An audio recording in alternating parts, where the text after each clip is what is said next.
Hi friends, నేను మీ శ్రీనివాస్. మనం గతంలో ఎప్పుడో బ్యాంక్ అకౌంట్ ఓపెన్ చేస్తుంటాం. కాలక్రమంలో రకరకాల అవసరాల రీత్యా రకరకాల బ్యాంక్స్ లో కూడా కొత్తగా మళ్ళీ అకౌంట్స్ ఓపెన్ చేస్తూ ఉంటాం. ఏదైతే బ్యాంక్ తో ఎక్కువ ట్రాన్సాక్షన్ ఉంటుందో పాత అకౌంట్ ని ఆటోమేటిక్ గా మనం మర్చిపోతుంటాం. మరి ఆ అకౌంట్ లో ఎంత అమౌంట్ ఉంది, మనం ఏ విధంగా ఆ అకౌంట్ లో ఉన్న అమౌంట్ తీసుకోవాలి బ్లాక్ అయిపోయిన తర్వాత అనే టాపిక్ గురించి ఈ రోజు మనం తెలుసుకుందాం. రీసెంట్ గా చూసినట్లయితే జనరల్ గా అసలు అకౌంట్స్ మనం ఎందుకు ఓపెన్ చేస్తాం? స్టూడెంట్ గా ఉన్నప్పుడు కానీ, లేదా వ్యవసాయ పరంగా కానీ, జాబ్స్ రీత్యా, లేదు ఏదైనా ఎంప్లాయీగా ఉండి శాలరీ పర్పస్, ఇట్లా రకరకాల రూపాల్లో మనం బ్యాంక్ అకౌంట్స్ ఓపెన్ చేస్తూ ఉంటాం.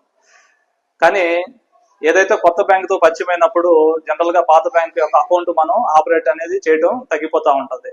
ఇలాగా 2 years కనుక కంటిన్యూషన్ బ్యాంక్ అకౌంట్ మనం ఆపరేట్ చేయనట్లయితే అది 10 years వరకు చూసి ఆ తర్వాత ఆ యొక్క బ్యాంక్ అకౌంట్ ని రిజర్వ్ బ్యాంక్ కి ట్రాన్స్ఫర్ చేయడం జరుగుతూ ఉందన్నమాట.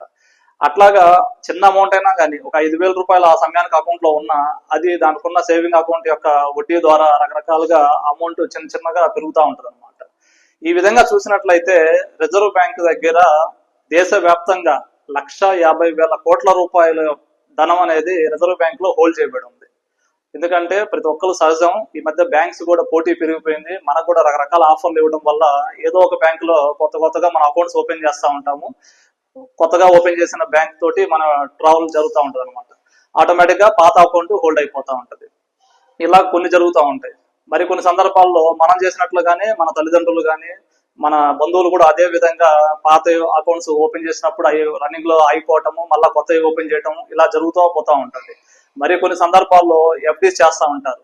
ఎఫ్డీస్ చేసినప్పుడు సడన్ గా వాళ్ళు చనిపోవటము, ఆ చేసిన సంగతి మనం మర్చిపోవటము, దానికి సరిగా నామినీ ఆ సమయంలో సరిగా మనకి వెంటనే సర్టిఫికేట్స్ లేకపోవటం, మనం మర్చిపోవటం, ఇలా రకరకాలుగా జరుగుతూ ఉంటుంది అనమాట. మరి ఇప్పుడు రిజర్వ్ బ్యాంకు ఈ యొక్క అమౌంట్ ని తీసుకోవడానికి ఈ మధ్య కాలంలో దాని మీద ప్రత్యేక ప్రోగ్రామ్ కండక్ట్ చేస్తా ఉందన్నమాట. ఎవరైతే బ్యాంక్ అకౌంట్స్ ఈ విధంగా హోల్డ్ చేయబడి ఉన్నాయో వాళ్ళు గనక బ్యాంక్స్ సంప్రదించినట్లయితే వారి యొక్క అకౌంట్ లో ఉన్న అమౌంట్ ని తీసుకోవడానికి ఇప్పుడు వెసులుబాటు ఇచ్చినారు. మరి దానికి మనం ఏం చేయాలి, ఎటువంటి డాక్యుమెంట్స్ మనం తీసుకొని బ్యాంకుకి వెళ్ళాలి? ఫర్ ఎగ్జాంపుల్ ఎస్బీఐ బ్యాంక్ లో ఎక్కడో మన ఊర్లో మనం ఎక్కడో ఒక 200-300 కిలోమీటర్స్ లో ఉన్నా గానీ మనం ఇప్పుడు ప్రెసెంట్ ఉంటున్న ఏరియాలో ఉన్న స్టేట్ బ్యాంక్ దగ్గర కనుక వెళ్ళినట్లయితే ఖచ్చితంగా మనకు దానికి సంబంధించి మన యొక్క పేరు, ఆధార్ కార్డు, ఏదో ఒక ఐడి కార్డు తీసుకొని వెళ్ళినట్లయితే మన పేరుతోటి ఏమైనా అకౌంట్స్ మన గతంలో ఏదో చెప్తాం, కనీసం ఇగో ఈ బ్రాంచ్ లో అకౌంట్ ఉండొచ్చు అని చెప్పేసి దాన్ని బట్టి వాళ్ళు ఆ డేటా ఓపెన్ చేసేసి ఆ అకౌంట్ ని ట్రేస్ చేస్తారనమాట. ట్రేస్ చేసి బ్యాంక్ వాళ్ళు గైడ్ చేస్తారు. దానికోసం మనకు కావాల్సిన డాక్యుమెంట్స్ ఏంటంటే ఫస్ట్ ఐడి ప్రూఫ్, ఒకటి Aadhaar card, voter card, pan card, ఇటువంటి ఐడి ప్రూఫ్ తీసుకెళ్ళాలి. అట్లాగనే ఆ యొక్క అకౌంట్ యొక్క నామినీ, ఫర్ ఎగ్జాంపుల్ నేను నామినీ అయితే ఆటోమేటిక్గా నా ఐడి ప్రూఫ్ సరిపోతుంది.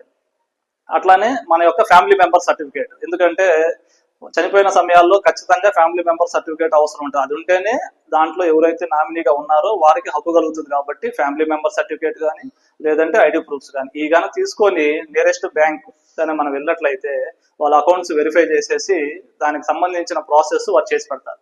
ఈ విధంగా మన యొక్క డబ్బుని మనం వెనక్కి తీసుకొచ్చుకోవడానికి అవకాశం ఉంటుంది. Thank you.